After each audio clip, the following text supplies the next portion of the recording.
Gajillionaire. I've decided that personally I may be too harsh in my opinions. At the end of the day, people are people.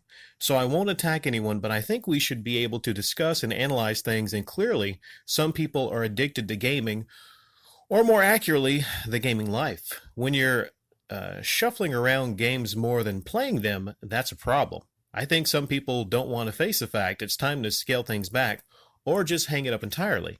But I can understand that it's taken years of your life and separating yourself from it. But in the pre-internet days, it was a natural process. Games were discontinued, TV shows canceled, bands broke up, wrestlers retired, and you found other things to do. But then came eBay, and with it access to many games, most we never could get before. True emulators do the same thing. And with that came the weblog of or site, and people could share ideas and stories. That then came YouTube, and suddenly a gamer could be a star. And with that, you could quit your job and play games all day. You could finally fulfill the dream you had at age 10 of being a Howard Phillips and having the toys in your stockroom of your house. But I've also thought about the normalization of desensitization of things. If I had 5 games and suddenly I could afford 50 games a month for free or just from expanded income, that 50 becomes standard and maybe boring. So for it to be exciting, you need more. You need to find a way to get 100, then even more and more and more. And it's just going to end badly because, like most people, you just can't have everything. And for a few people, they will have everything. And what happens when the when the well runs dry? Either you can't afford anymore, or you're just not getting anything for free, or you've managed to own everything. It's going to create a bad, empty, angry, or sad feeling. I don't think some people could handle it. And as has been discussed before, there are people in games or in other areas who will give anything to keep that ball rolling. They'll lose their job, home, family, just to keep that normality going. And you said if it was drug use, a good friend would intervene, right? So maybe the point of this post is to tell others they can and should jump if they ever see someone slipping. You never know what good a little help can do. I mentioned it before when I talk about the Metal Jesus crew and Hancock and all of them, and how someone could probably intervene and step in and help, Radical Reggie, who's clearly not on the same level as these other people, who's clearly sleeping on the floor. And I know some people enjoy sleeping on the floor, but I don't think in his case he really enjoys that. I think he has big problems, and he's not that good at handling his popsicles. I wish I could find a time to talk about the popsicle incident. But yeah, when is enough enough? You said, 1 month you can afford 5 games, and you can afford 50, and a lot of people are going to buy 50. But like I said before, to the bronze, with what you're buying, depending on what you're buying or going on shopping sprees, you got to answer your question. Is this usable for me day to day? There's people that have 3 or 4 cars, but they only drive 1 or 2.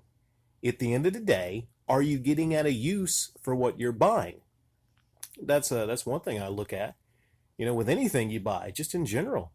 If you buy something and it's sitting on a shelf, or you buy an article of clothing and you never wear it, then it's wasted money. You want to maximize what you put your money into.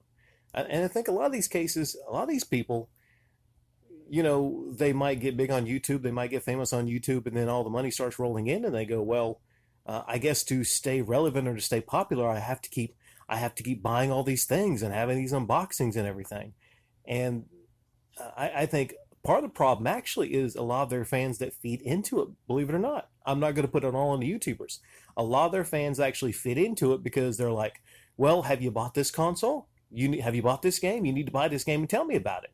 And the person probably, don't care or give a flip about the console or the game, but they feel they need to be pushed along to buy this stuff. And that's kind of unhealthy there. And you said that you decide personally to not be too harsh in your opinions. The thing is, I don't think a lot of us are harsh enough. If you look at critical satire and criticism of people as a helpful means, as a tool, I don't think we're harsh enough. Because, I look at it like this. Most people that maybe we speak on here, to be honest, most of them probably are not going to be shamed into correcting behavior. But some are. but some will, especially as voices like mine get a lot louder on the platform. A lot of these people just might come around and be shamed into changing around their channels or changing around their life. See, one thing here I don't get credit for, I think, enough, Gajillionaire, and you and a lot of other people who comment don't get credit enough for, is actually caring about people beyond YouTube. Looking at people and their habits beyond YouTube. I've spoke a lot the last couple uploads on video game addiction because I feel that that's something that I can speak on that might help some people. Some people laugh at it. Some YouTubers upload fake videos claiming that they have a disease and they're all serious, and then they laugh about the idea that actual doctors would actually see gaming addiction as a problem, as many things like phone addiction, as boinking addiction, as food addiction. So yeah, a lot of people might come here and they might say, Rick, you're off base. Gaming can't be an addiction. I'm like, yes, it can be an addiction. You can have problems, and gaming can replace a lot of time in your life that could be more productively.